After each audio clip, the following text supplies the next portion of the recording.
Hi, my name is Michael Kultuniak. I'm also an Academic Services Officer for the Eugene Applebaum College of Pharmacy and Health Sciences. I'm going to continue on with our online chat.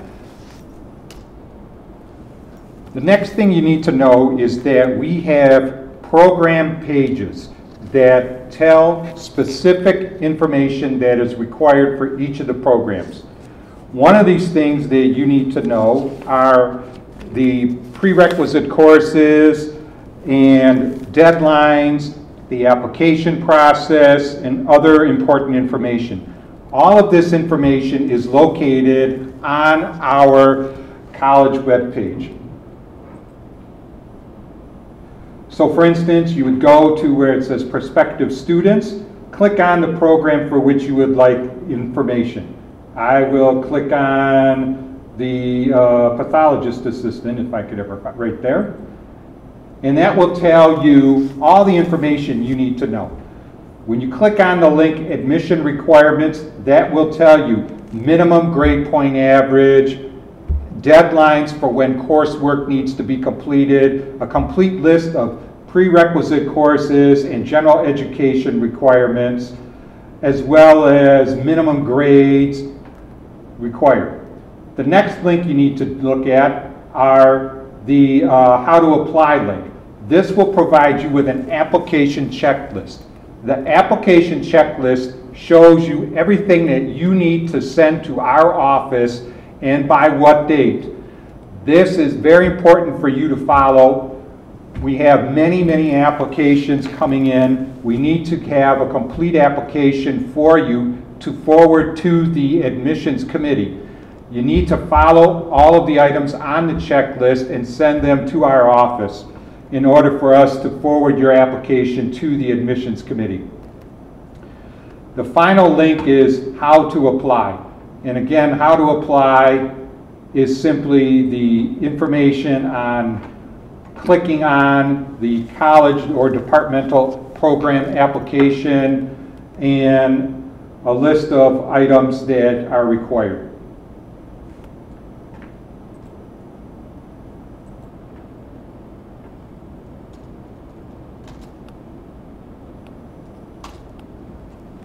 Grade point average. All of our programs have a minimum grade point average.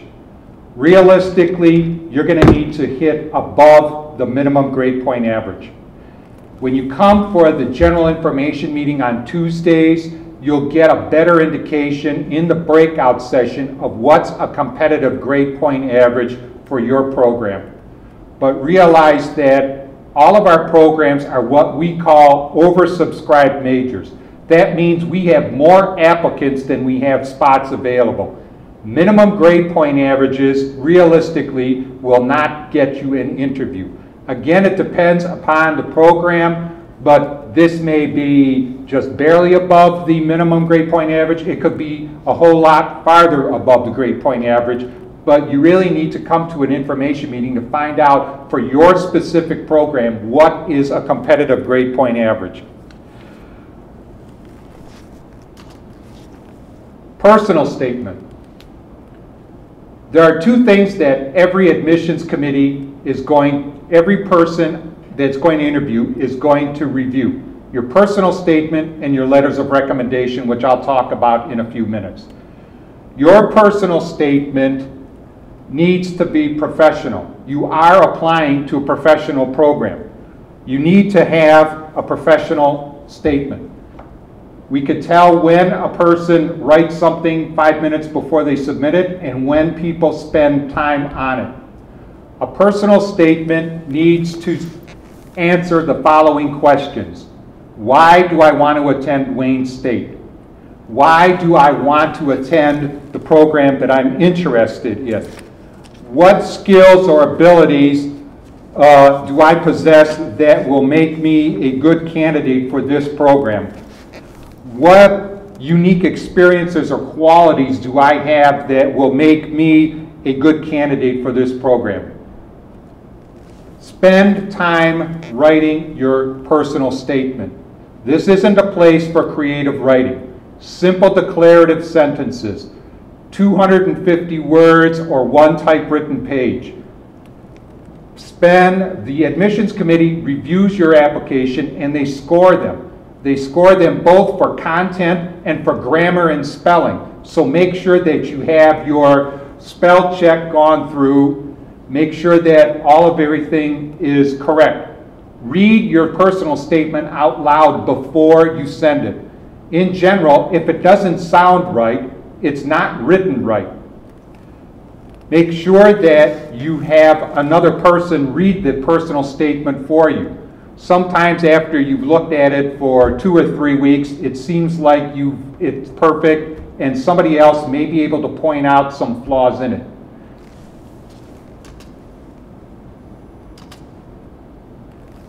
An interview is required for every program within our college.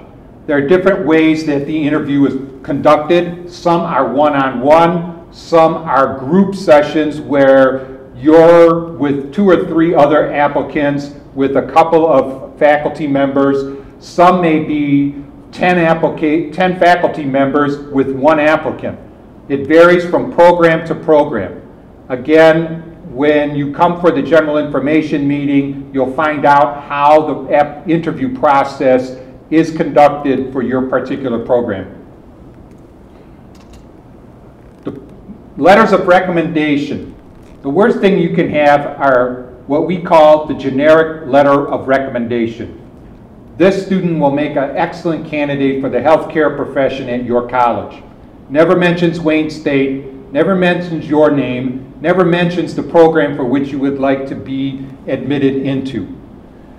You need to have a letter of recommendation from a faculty member, preferably a science faculty member, from a healthcare practitioner, preferably one in the field you are attempting to gain admission into, and from an employer.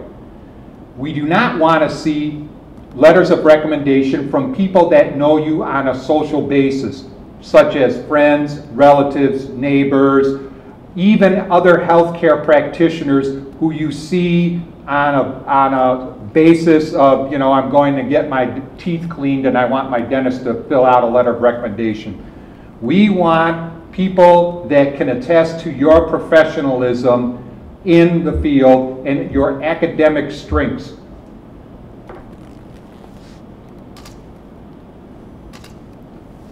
Knowledge of the program and the profession. The first question you will be asked in any interview, no matter which program it is tell me, what do you know about this program? And what do you know about this profession? Too many people think they know what this program is about and what people do in this profession. You need to get a realistic idea of what information is covered by this program and by these professions. You can gain this information by doing a job shadowing. You can do an informational interview with a practitioner in that field. You can get information online from many other professional organizations associated with each of these programs. And you can finally get this information from our general information meeting in the breakout session. Test scores. Not every one of our programs requires a test to gain admission, whether it be the pharmacy college admission test or the GRE. Certain programs do, certain programs don't. Again, you need to go back to our information sheets. You'll find out if a test is required. You'll find out if there is a minimum score associated with that test. And again, when you go into the breakout sessions of our monthly information meetings, you'll find out what a competitive test score is. Activities and community service. Activities, our programs, when you graduate, you're going to get paid good money, no matter which program you graduate to. We like to see people that are willing to give back to the community, whether it doesn't have to be healthcare related volunteer work. It could be anything. It could be working at Gleaners. It could be working at your church. It could be the Boy Scouts. It could be picking up trash on the side of the road as part of the Rotary Club. It really doesn't matter. We just like to see people that are willing to give back to the community. In our college, our student organizations are very involved with organizations dealing with the less fortunate, whether it's Special Olympics, seniors, or whatever. We do have student organizations that are very involved, and we like to see people that are going to participate in these organizations. As far as withdrawals and repeats are concerned in prerequisite courses, in general, if you have 2 or more withdrawals or repeats, the admissions committee will look at your application in a different light compared to students who have no withdrawals or repeats in prerequisite courses. Again, this varies depending upon the program. Some programs are more lenient than others. Some have very definite numbers of withdrawals and repeats before points are taken off. Again, go back to the checklist, go back to the prospective student page to find out if those kinds of things are important for your particular program that you're interested in. As programs become more competitive and we see larger and larger applicant pools, the number of withdrawals and repeats may play a bigger and bigger role in determining whether you're even going to be considered for an interview or not. The centralized application services, which are for pharmacy, physical therapy, and physician assistant, have a different way of calculating your cumulative undergraduate GPA. They average all of the courses that you've taken together. A lot of schools, if you take a course and repeat it, the initial grade is not included in your grade point average. For the centralized application service, they include all of those grades.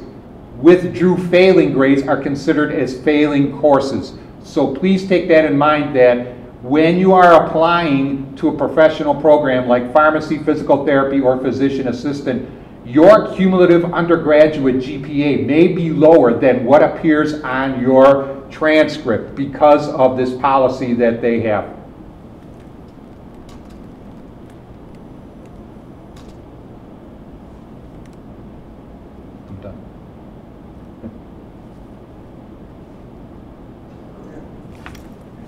I'm done.